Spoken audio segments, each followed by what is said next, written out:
Why did God make us in his image? Why not exactly like him?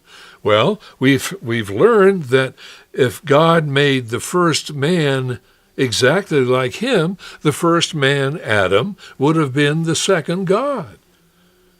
And Eve would have been the third God. And that would have destroyed the universe.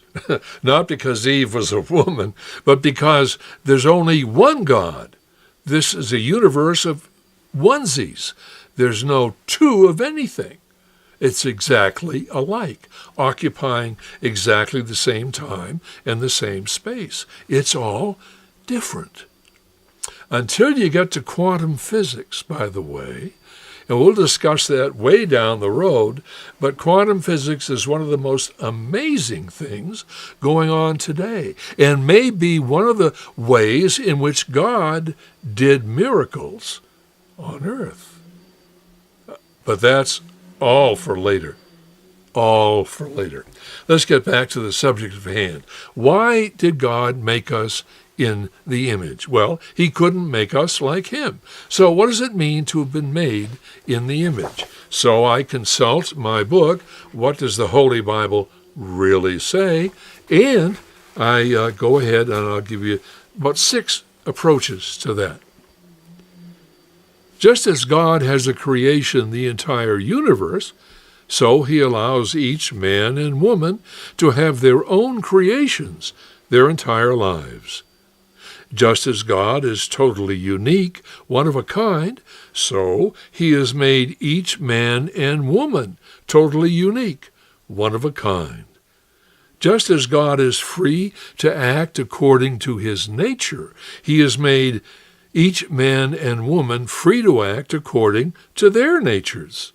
Just as God is legally responsible for his creation and everything it does or fails to do, so he has made men and women legally responsible for their creations and everything they do or fail to do.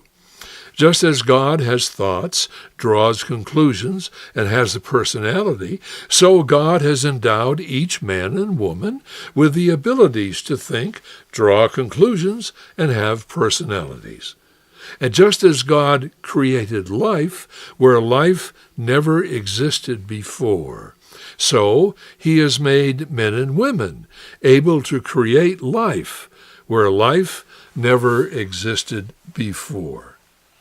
Okay, that's some of the ways in which we are made in God's image, like him in some ways, but not in others. So here we are in the world, this crummy world. Why did he do that? Well, if he loves us, he must have made a solution to the problem. So, how did God solve the problem of making a crummy world like this? Oh, by the way, God has a plan for your success, and we're here to help you work it.